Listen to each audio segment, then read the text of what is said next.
Hi everyone, this is Phil Travis, and this week's lesson is on Reconstruction, the reconstruction of the American South following the Civil War.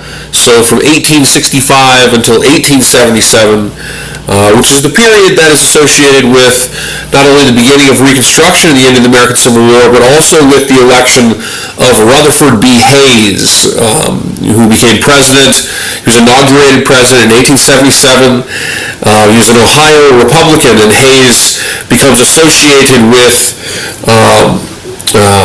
effectively agreeing to end the Reconstruction of the South, and so to end a 12-year period in which federal policy focused on finding ways to reconstruct the former southern United States following the devastating War of Annihilation that was fought in the period from 1861 to 65. The Civil War and the Reconstruction period really was a fundamental change in the history of the United States. In one respect, the Civil War and the Reconstruction period, it changes how we define citizenship in the country. Citizenship in the United States was no longer based on race. And this was a huge change for the United States. At the outset of the U.S. constitutional period, 1790, the United States had passed the naturalization law, which effectively stated that America was, that citizens of the country were whites of European descent. Thomas Jefferson had, written about this in some length. Thomas Jefferson believed that the United States had to be ethnically similar in order to be a cohesive nation. And so the country for almost 100 years to this point had really been fundamentally defined by race or ethnicity. Americans and people who were considered citizens in the country, up until this period, whiteness was a key component to whether or not you were actually considered an American and had citizenship and had the rights of citizens. Of course, despite Reconstruction, because Reconstruction is a failure, the South becomes embodied by a mass disenfranchisement of the African American population and segregation. And so you really don't see this truly take effect until relatively recently in the country's history. And you could argue that even today, many Americans still define citizenship as somehow based on ethnicity or race. But of course, this is challenged by the war. The war challenges this idea, and technically by law, of course, fundamentally citizenship was no longer based on race. And the United States it never exclusively based citizenship on race. We had a citizenship that was also kind of a civic nationalism based on shared ideas about rights of liberty, about government, and these types of things. But it was also embodied in ethnic nationalism. And the beginning of kind of chipping away at this, we should say, because in many cases in the future, after this, whether it's the Chinese Exclusion Act or the immigration laws in the early 1920s, America very much still, many Americans in the government often define citizenship through the lens of race. But nonetheless, this was the beginning of a chipping away at that and creating a notion in which being American and citizenship in the country was not somehow linked to a perceived whiteness. Huge demographic changes. The makeup of cities and in population demographics in the South fundamentally changes. And of course, African American populations moved around inside the South. Plantation land was broken up. Towns that were once majority white and excluded African Americans were, in some cases, their demographic changed fundamentally.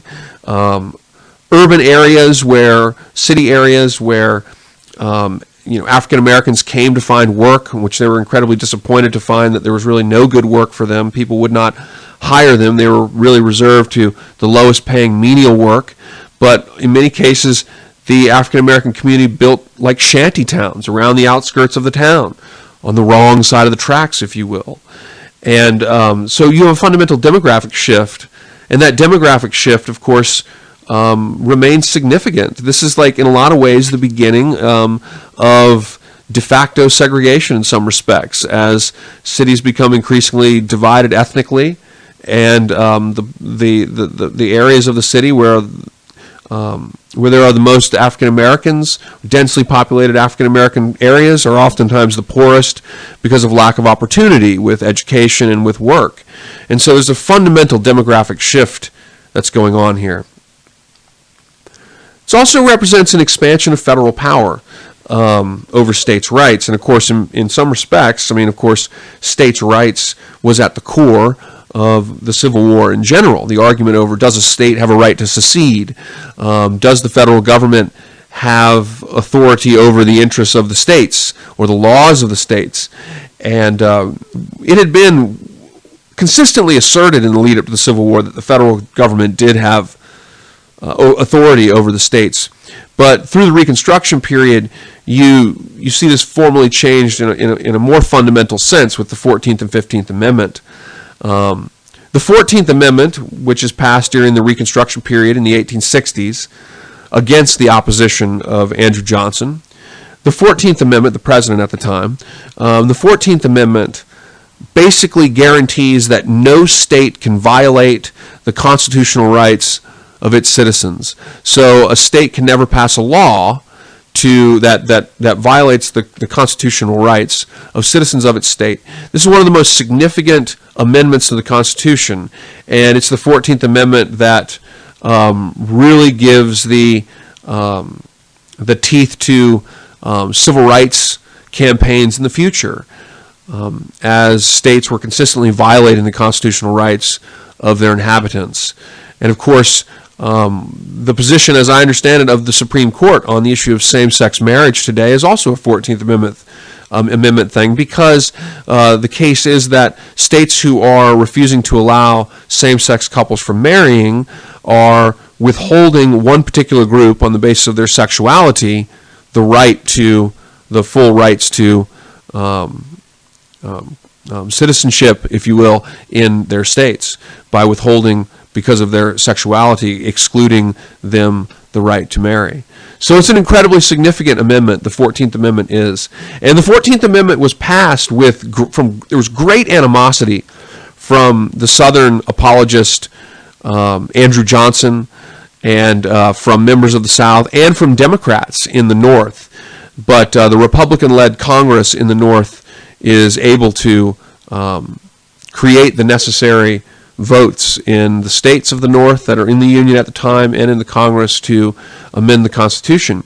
The 15th Amendment as well in 1870 provided for full manhood suffrage, and was very significant for bringing federal manhood suffrage to African Americans as well as to whites.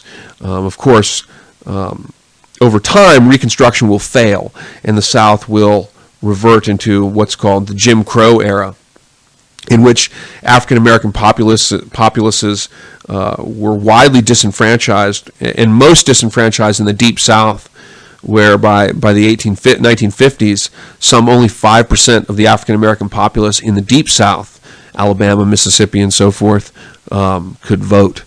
So a fundamental change in the United States, change in citizenship, change in in the federal power, change in the Constitution. Huge demographic shifts, so very significant. It's very difficult to know what Abraham Lincoln would have done had he not been assassinated in April of 1865. Lincoln, as had been suggested in the peace negotiation, or the attempt at a peace negotiation that happened at the beginning of 1865, certainly if we look at that and we look at Lincoln's plan for reunifying the country, it seems that Lincoln would have been relatively easy on the South when it came to reunification. Lincoln's plan was that 10% of the pre-Civil War population would need to renounce secession and swear allegiance to the United States. When this 10% of the population did this, the state would be readmitted as part of the Union. So both Lincoln and Johnson's Lincoln's vice president, wanted a quick and painless reunification of the Union. And so it's difficult to say the course that Lincoln would have taken, because there's going to be a very distinct battle between Congress and the executive over who controls Reconstruction. But it's difficult how Lincoln would have handled it. But I think one thing is certain, and that is that he would have handled it far better than his vice president, Andrew Johnson. Andrew Johnson was really probably the worst person to have in the executive office at the time of Reconstruction. He was on Lincoln's ticket in 1864 primarily to get votes because, of course, as you guys remember reading, Lincoln had a significant opposition from Democrats in the North and the Copperheads. Lincoln put Johnson on his ticket because Johnson was from Tennessee. He was the only Southern politician to not secede with his state. And so Johnson had the ability to curry the favor of some of the people that were opposing Lincoln as he represented the middle states, if you will. And, I mean, the southern states would be really kind of irrelevant, but he represented people that might be sympathizing with the plight of the South. And so he's appointed for that reason, but he was really never thought that he would be the president. That was never really considered. And his becoming the president was really quite disastrous for Reconstruction. Unlike Lincoln, Lincoln's a very savvy politician. Lincoln, going back to Fort Sumter, Lincoln was very, very keen, and he knew how to build compromises, and he knew how to create support within his government. Undoubtedly, Lincoln would have handled the situation of Reconstruction far better than Johnson. Johnson was arguably the most racist U.S. president. He had very little education. He was a tailor, actually, and some people called him Andy Taylor and things like this, or Andy the Tailor, or the Taylor president. They also called him Andy Veto because he was very stubborn.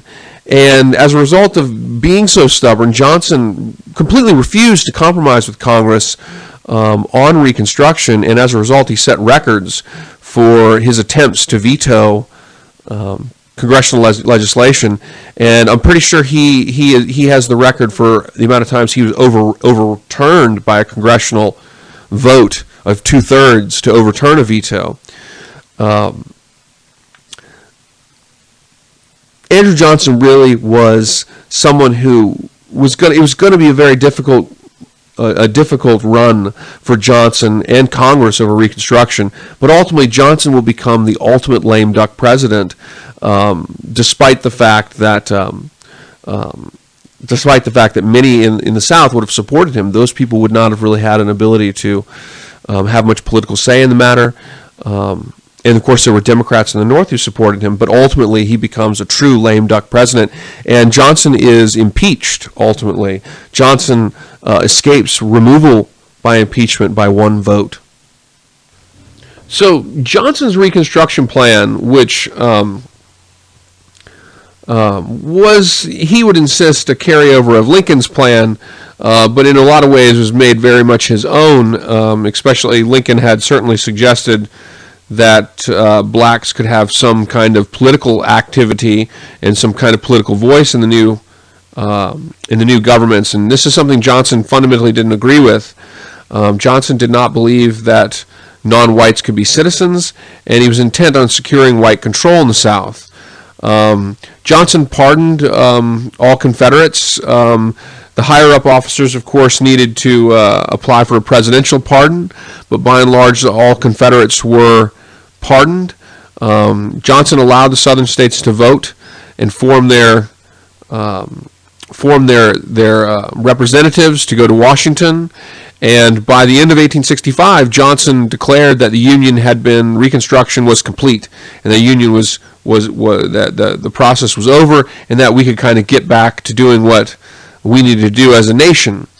Of course, this is when Johnson really runs up against opposition from Republicans in Congress. Republicans in Congress who, one, are angry because he had vetoed the Freedmen's Bureau, but also Republicans in Congress who are particularly angry over the fact that this reunification, this Reconstruction, has come at a complete ignoring of the situation for the freedmen, for the blacks in the South. Republicans in Congress wanted to encourage true democracy in the South, in which blacks would have a political voice. Johnson tried to resist this, and Johnson certainly hoped to overturn the slave aristocracy of the pre-war period, but he hoped to establish white rule in the South, kind of white yeoman rule in the South, and he went to great lengths to encourage Southern states to enact the things like the Black Codes to control their African American populace, and encourage Southern states to resist incorporating African Americans into the new political apparatus. And so Johnson pushes forth his own version of Reconstruction, and does so really with completely ignoring taking any measures on the political representation for freedmen in the South. And it's at this moment in December of 1865, Johnson will veto the Freedmen's Bureau. Johnson will also deny any efforts to use land reform in the interest of the freedmen, and you will see a divide develop between presidential Reconstruction and congressional Reconstruction driven by Republicans in Congress. So when Republicans in Congress received Andrew Johnson's declaration that that Reconstruction had been completed, Congress, the Republican Congress, was appalled. They were very angry by the fact that Johnson had really ignored a major part of what Reconstruction should have been about, which was about creating a truer democracy in the South, in which freedmen, African Americans, had gained some kind of political voice. The radical Republicans in particular, led by guys like Thaddeus Stevens in the House of Representatives, Charles Sumner from Massachusetts, the senator, and of course Charles Sumner is a senator that was infamously caned by Preston Brooks at the outset of the Civil War and the lead up to the Civil War. The radical Republicans want a more stringent Reconstruction.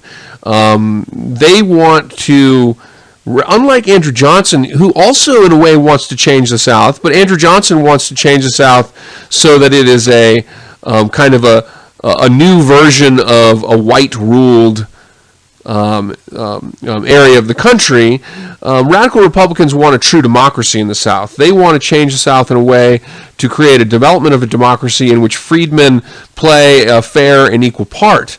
And to enforce this and to resist the Reconstruction that has been put forth by the president, Congress will dictate a military Reconstruction in which military leaders are sent to the South, and the South is broken up into military districts, and states are brought back into the Union on a slower process, in a process in which the Republican Congress is satisfied in terms of the democratization in the particular state.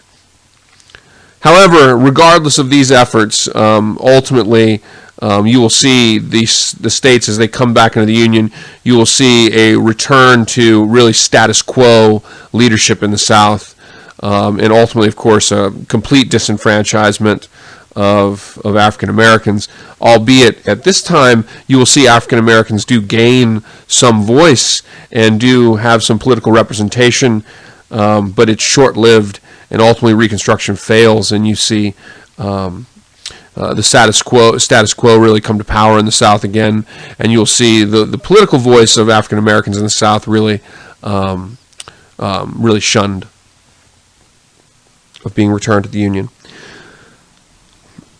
This is a look at the military Reconstruction districts. It's also a look at when each of these states was brought back into the Union.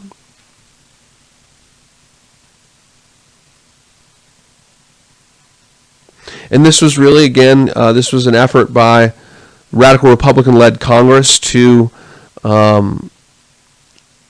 really carry through what they believed was the promise of emancipation, the promise of a new kind of freedom that resulted from the Civil War.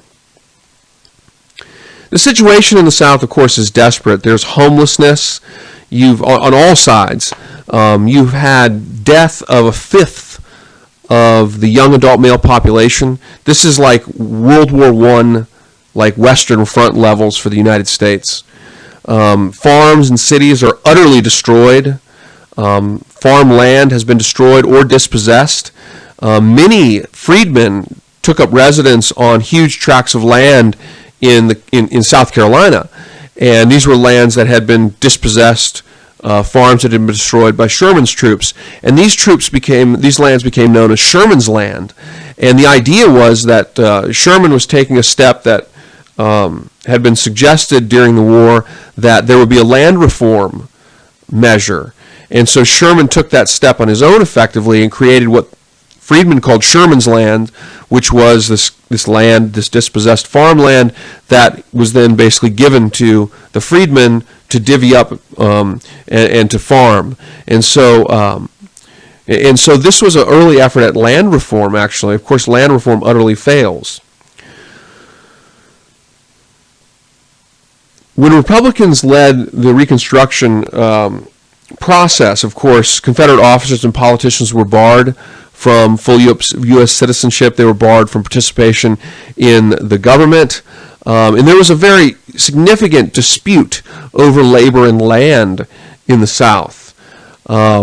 Republicans in the North, they promote the idea of free labor, of course, which we remember studying a little bit about this. The Southerners effectively want to return to slavery, and of course freedmen want land.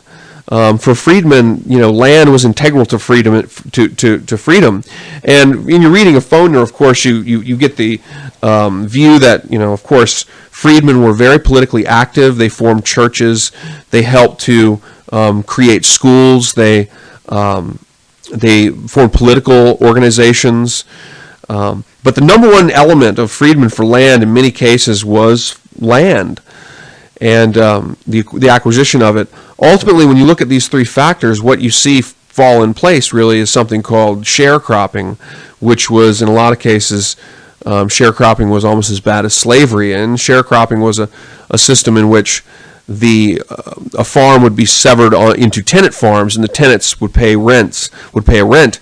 And ultimately, by the time you paid your rent and by the time you purchased what you needed for each growing season, it was almost impossible to make a profit. And so the South in many cases becomes dominated ultimately by a sharecropping system, which, while somewhat less, I suppose, physically repressive than slavery, sharecropping took on many of the forms of bondage. So the result of these disputes, with Andrew Johnson as president, there would be no land reform. Many in Republican Congress had sought land reform, of course, but Andrew Johnson vetoed this. And as I said, sharecropping, a kind of pseudo-enslavement, really takes over in many of the areas of the South. The Freedmen's Bureau, if you remember at the beginning of the presentation, I mentioned that the Freedmen's Bureau was another example of really the expansion of federal power. The Freedmen's Bureau really represented the first, most thorough time in which the federal government sought to create a program that would go into a region and provide widespread support for the public good, if you will. The Freedmen's Bureau, which was incredibly contentious in the South. This was, of course, from the Southern perspective, this was the North dictating how to organize their society. And so it was incredibly controversial. The Freedmen's Bureau, though, it was intended, and it becomes the heart of controversy. It's really the Freedmen's Bureau moment in 1865 when Johnson vetoes this that you see Congress really break away from Johnson and begin to direct Reconstruction on their own. The goal of the Freedmen's Bureau, it was kind of like a a social welfare organization, if you will. It was kind of a precursor of similar style government programs in the future. It was intended to help huge displaced populations. I mean, the South is destroyed on a level that we really can't even comprehend. And so the idea was to use the Freedmen's Bureau to help the displaced populations, white and black. Of course, generally the thrust was towards the black population, but nonetheless, it was there designed to provide assistance to displaced populations in general. They built schools, medical care, basic medical care. They tried to do land redistribution, as I just mentioned. It was a major issue, and land redistribution efforts really fail, especially amid the veto of Johnson. But they built schools. There were many teachers who came south to help in the education of freedmen, which of course the freedmen had a really insatiable appetite for education, and education had been purposely withheld to African American slaves really throughout the 1800s. This was obviously to repel resistance. They tried to use a lack of it, or they tried to limit availability of education as a way of quelling potential resistance. And so African American slaves possessed very little education, and so the Freedmen's Bureau was designed to help with this. And of course churches also helped with this, and churches were probably the first truly unique African American social and political unit. It was an unprecedented level of federal role in social affairs in the history of the country. Of course, Southerners will oppose the Bureau, and many Southerners oppose it despite the fact that much of the opposition was driven solely by racism. Many Southerners are resisting because they're trying to kind of protect their way of existence, but they oppose it in many cases on the Bureau of corruption. And of course, I think you might say that there were elements in the Freedmen's Bureau that were corrupt. But the reality of it is that during this time in American politics, and you'll see, well, you won't see because we are ending now, but if we go on to discuss the Gilded Age, you'll see that corruption was absolutely part and parcel to American politics at this time. So it was hardly unique to the Freedmen's Bureau. Johnson's refusal to renew the Bureau in 1865 really was the thing that resulted in an intense political battle with Congress. And of course, Congress wins this battle. Johnson becomes a lame duck president. Ultimately, Johnson really had no power. He was having many of his vetoes overridden by Congress. He was stubborn and unwilling to compromise his viewpoint on many aspects. And so Johnson's presidency fizzles and fades amid intense opposition from the Congress to effectively his plan to not do anything in terms of creating a new promise of freedom in the United States. So this is the last slide, and of course, this picture, this image, this is a placard. This is a Democratic campaign placard, basically, from 1866, from Pennsylvania, actually. And of course, this is deeply racist, and it depicts the racist stereotype that was predominant in much of the country at this time. The Freedmen's Bureau was intensely opposed by Democrats against the Republican Congress. Democrats like Andrew Johnson advised Southern states to resist the activities of the Freedmen's Bureau. This is before he vetoes it. Later, when the 14th Amendment's passed, Andrew Johnson will encourage those Southern states to refuse to support the 14th Amendment.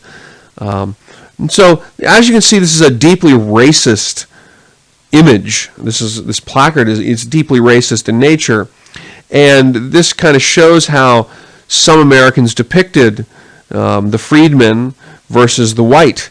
And of course, it's complete nonsense. African American slaves had really built the country, and this you see depicting the freedmen as lazy, as getting some kind of a beneficial handout.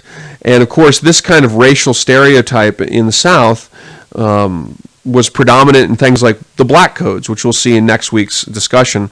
Black codes were laws that were designed to control the African American population. So African Americans at the end of the war, they're moving around. They're trying to find family members that have been displaced. They're moving and going to cities. Sometimes they're seeking labor in cities. They're moving about. This is a huge change for them, and they're trying to understand their world. They're trying to discover this new kind of freedom that is the promise of this new kind of freedom. And so African American freedmen are moving about on the roads and things like this, but in an attempt to control the population, the status quo passes things like the black codes, in which you could be arrested for laziness, you could be arrested for walking around the road, you could be, if you didn't have a contract signed to work for somebody, you could be taken and forced to work for somebody else. In many cases, freedmen were captured and taken and forced to work for their former masters on their former plantations, despite emancipation. There was also an incredible amount of violence, much of it directed by whites against the freedmen, as whites sought to protect what was left of their world and their society before this, and as African Americans tried to struggle to find the promise of freedom, which for them was very important, was the acquisition of land, of education, of political activism, of economic independence. And so there's a huge clash between these in the South, and of course, as you can see here, deeply racist, as many Americans sought to resist in opposition to the ethnic nationalism that had defined the United States for almost a century to that time. And they continued to assert that America was white and that citizens of the country were white and not black. Anyway, I hope this helps, guys, and let's have a great week.